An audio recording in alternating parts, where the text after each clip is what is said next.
my dudes, welcome back to Internet Analysis. My name is Tiffany and I have a series here where I like to research and discuss and dive into various internet topics. Most recently, I have made videos about these things. And today we are going to be talking about Facetune. Facetuning, photoshopping, editing and retouching photos. Facetune 2. You don't want to look crusty, so you use Facetune. I grew up in a time where magazines were criticized for photoshopping models and celebrities and creating this unattainable beauty standard that we talk about all the time today. But Facetune has brought that same kind of concept to social media, and it's become so mainstream that so many influencers and celebrities Facetune their pictures online. Not everyone, but it's definitely very common. And though some people like to be open about Facetune and admit that they love to edit their pictures, tweak some things, or even completely change their bodies, that still doesn't change that Facetune is doing what Photoshop does. It is creating and exacerbating this problem of unattainable beauty standards.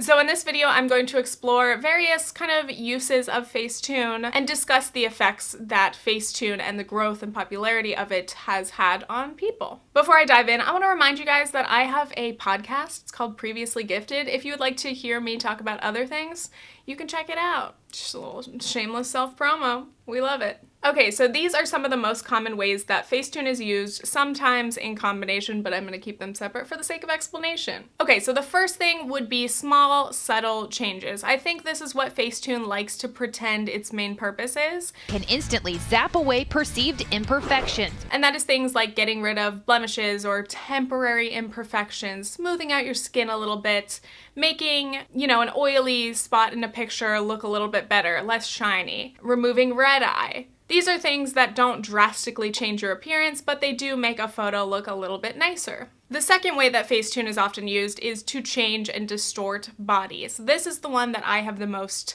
problem with, and it is controversial because obviously everyone has a different opinion on where the line is drawn between what is acceptable and what's not. Some people think that what they do or what other people do to their own photos is none of anybody else's business. But when it comes to body distortion via Facetune, people have become really good at it. So it is very common, especially with a lot of influencers on Instagram, to see pictures of these impossibly slim, thick people. Because that's kind of the body standard of this time right now, the Kardashian body, the tiny, tiny waist and the bigger, kind of curvier hips. That is what a lot of people use Facetune to try to emulate in their pictures. I began to warp my jaw to make it straighter. I realized, you can kind of make your waist go in a little bit, make yourself look like you have a bigger bum or whatever. And it was so addicting. One very loud and proud supporter of Facetune is Tana Mojo. She had openly admitted to using and loving Facetune, which I guess is kind of good. I would rather people be honest about it than pretend like they don't doctor their photos,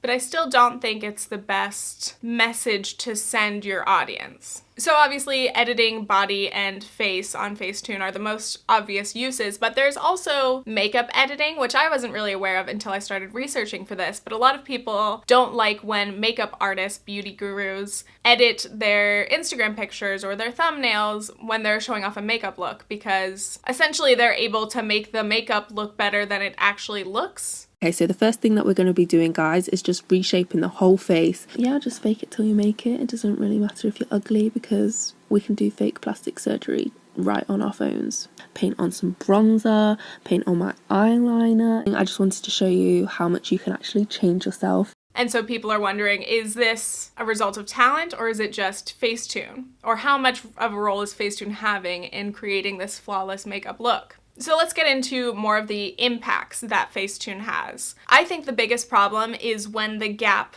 between your IRL self, you in reality, and the digital version of yourself, the Instagram Facetuned version of yourself, when that gap grows too wide. Again, everyone has their own lines that they draw where they think something is too far or it's okay for them, but it's undeniable that it's becoming a bigger and bigger issue. The more that you use an app like Facetune, the more that you tweak your face or tweak your body, the worse it's going to get. once you start doing it, you have to keep doing it to keep up the consistency of what you're putting out there that you look like, that you don't really look like. So it's like a dangerous thing of just falling down the rabbit hole of editing and editing and editing. Recently, I've been watching a few videos from a YouTuber named Sierra Schultze. I think that's how it's pronounced. And she's been open about previously using Facetune, and recently she did a Instagram experiment where she slowly began to edit her photos, her body, and she wanted to see if anyone would notice, and if they did notice, if anyone would message her or say, hey, this looks edited. What's up? Like, I really honestly like this photo more before the editing, but my skin is not that smooth. My waist is not that small. We're looking at these photos of people that we think are perfect and wishing that we looked like that when half the time it isn't even real. And I think another tricky thing about Facetune is the people who are really good at it, the more practice you get, the more time you spend editing pictures when you learn, you know, not to mess with walls because things are going to be distorted and warped, and that's a dead giveaway that you're Facetuning. People become masters of this, and that makes their Facetuned pictures that much more subtle. And when we see a picture that doesn't seem obviously photoshopped or edited, our brain does not register, hey, it's possible this isn't 100% accurate. Before and after. How crazy is that? Now here's the thing. I understand that social media is a big part of most people's lives, and I understand that people want to take good pictures. They want to post things that are flattering. I also understand that photography is an art. Taking pictures and editing pictures is an art form. There are definitely ways to kind of teach yourself how to look your best in a picture. You know, that can be done with good lighting, good angles, flattering poses. And that, I think, is a good thing to practice. You know, you want to be able to look your best in a picture. But I personally think that manipulating and editing and changing the shapes of your body and your face is going too far. Again, as I said, this is a controversial issue, and I know there are going to be people in the comments who are like, what's your problem? Why do you care what anybody else does? Why should it bother you that other people are editing their pictures? And I will say, on a personal level, I don't think it really bothers me, but when I think about it as a whole, it's clearly problematic to me. And again, that's my opinion. We can have differing opinions. But another big problem I have with Facetune is that it doesn't exist in a vacuum. When someone edits their picture, changes their body, changes their face, tries to get rid of any possible imperfection and then shares that, then it becomes not just their problem or whatever, it becomes everyone's. It shows up on other people's feeds. Obviously, we are affected by what we see in our own feeds. We are affected by what other people post. So a Facetune user may be able to handle Facetuning their own pictures. They may not be bothered by editing their own bodies, but then posting it and sharing it might trigger other people who follow them. So then it does become a problem that's more than just you. How we represent ourselves online impacts other people. But again, I don't want to demonize this. I think it's worth having discussions. I think it's a lot of things that we need to talk about. We need to figure out what is acceptable and what is not, and how to deal with these things as a society, because Black Mirror is the future and technology is not going away. It's tough because I think Instagram is one of the most toxic social media platforms. That's where people are most likely to get FOMO or feel like they're not doing enough with their life, or that they are not attractive enough because everything that they're scrolling through and seeing seems more exciting, more luxurious, more expensive, and more beautiful than their own lives or themselves. And it's crazy because even if you know Facetune is a thing, everyone might be editing their pictures a little bit. This probably isn't 100% real. Even with that in your mind, I think it's so easy to still scroll through and not remember that. You don't look at every picture and assume that it's Facetuned. You look at every picture and assume that it's more or less real. There is this short film / social media experiment video called Redefine Pretty by M. Ford. You can check it out and watch the whole video, but basically the premise was to show women pictures, some that were not retouched and some that were retouched, to see what would happen in their brains. The subjects featured in the experiment had various body image issues, or maybe they had skin or acne problems that caused them to be self-conscious. And when they saw retouched photos, edited photos of flawless, perfect people, there were literally parts of their brain lighting up, signaling trauma. Again, it's a very interesting video. You can watch that. But I think that just goes to prove that no matter how strong you want to be mentally, and it's easy to say, oh, I'm not affected by edited pictures, I'm not affected by what I see on Instagram. Sometimes we can't control how we react, how our brain reacts to these images, and sometimes we're not even aware of it. So I think that's something to keep in mind. Next, I want to touch on body dysmorphic disorder, also known as body dysmorphia. BDD is an anxiety disorder related to body image. You might be given a diagnosis of BDD if you experience obsessive worries about one or more perceived flaws in your physical appearance, and the flaw cannot be seen by others or appears very slight. Now, this is a very serious disorder, and I'm definitely not trying to say that anyone who has some kind of a body image issue has BDD. It's a very, very obsessive disorder. It's related to OCD, and it's extreme. But when I first started thinking about Facetune and the impacts that it might have, I definitely think there's a chance that Facetune and apps like that, Instagram even on its own, can definitely be triggering to people who have BDD. And again, people with BDD do have problems looking at themselves honestly. Their perception of their self is completely warped. So again, other people may see them, think they're beautiful, but they don't see any of that. They're not capable of seeing that. I have body dysmorphic disorder, and there's nothing more painful than not being able to see what you truly look like when facing a mirror. So basically, my biggest question is, if someone with BDD were to use an app like Facetune and change themselves, I wonder if they would ever get to a point where they would like what they see, if they would like that photo and think that they looked good, or if it's just not possible for them to ever reach the level of perfection that they're seeking because their self-perception is that warped. That's my first question. Maybe it's wrong to connect this to body dysmorphia in general, but I just think it's kind of a similar concept. Of course, it's different, but with body dysmorphia, the person has a disconnect between what they see in their reflection and what they actually look like. And I guess the connection I'm making is if people create this alternate reality of themselves in Facetune on Instagram, and they look at that long enough and they focus on that long enough, I feel like they would have a similar disconnect. They would associate themselves with that Instagram version. And then when they look in the mirror, they wouldn't recognize themselves. And I'm saying not a person with BDD, just anyone. Again, I don't know if this is making sense. I just want to learn more. Again, I'm not in the game of wanting people to self-diagnose or diagnose others or pretend like I understand BDD.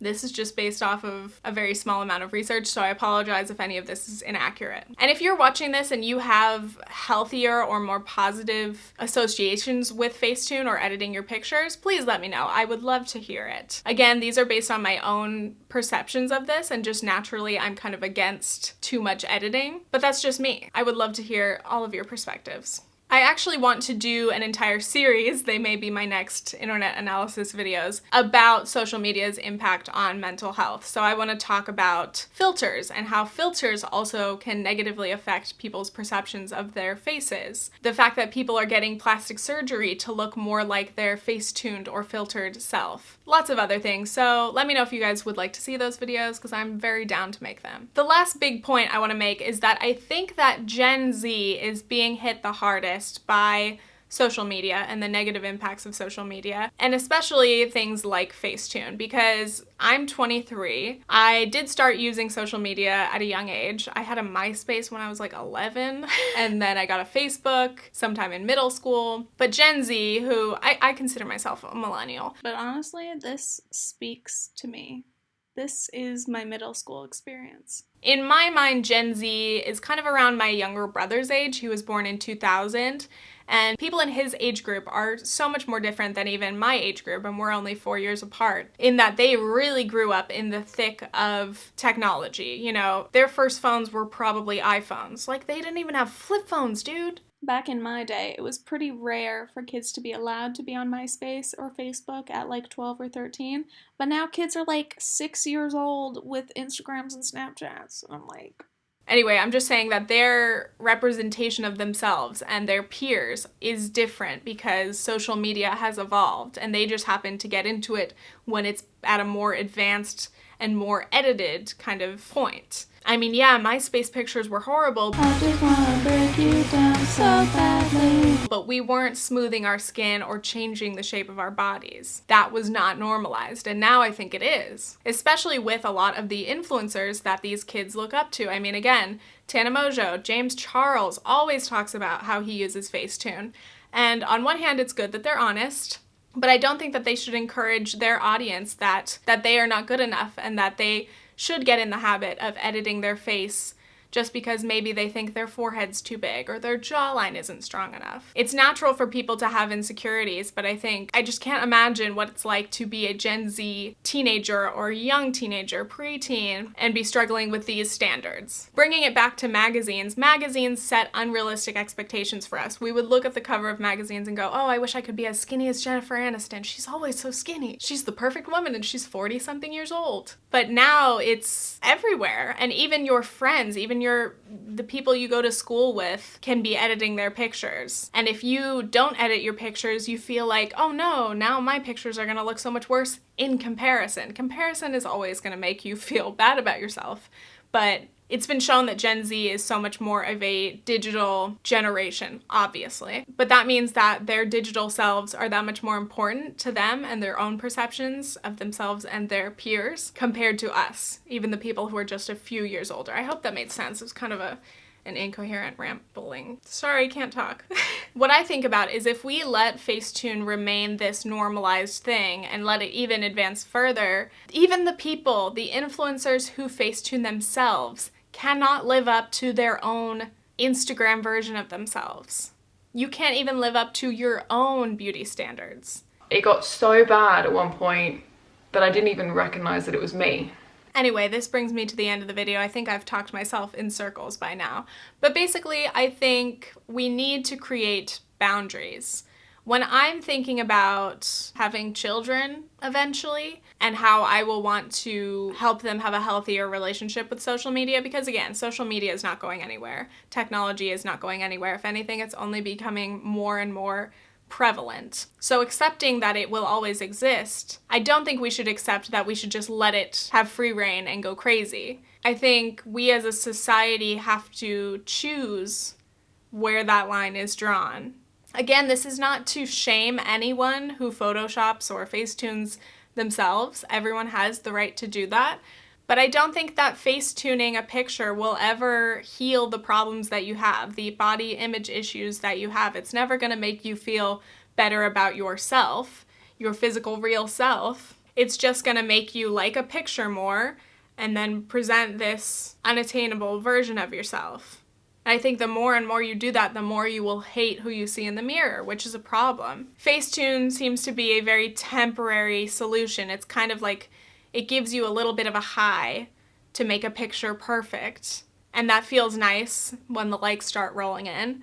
But then you go to take pictures the next time and you see what you really look like, which isn't even bad, but it's just distorting what your perception of yourself is and what you think you should look like, what you think you have to look like. Anyway, I sound very preachy, sorry. I feel like my brain is a sponge and I have wrung it completely dry and there's just nothing left anymore. So if you've watched till the end of the video, please consider subscribing. I will continue making internet analysis videos and I will discuss more of social media's impacts. Also, leave me a comment, let me know what you think of Facetune and where you think the line is drawn, if any, or if you like Facetune, if you personally use it. Let me know. I love to discuss, love to read your comments. Also, follow me on Instagram for some very average pics. No Facetune, I promise. It'd be so ironic if you went there and it was all just like... I'm exhausted, and I'm gonna go now. Okay, thanks, bye!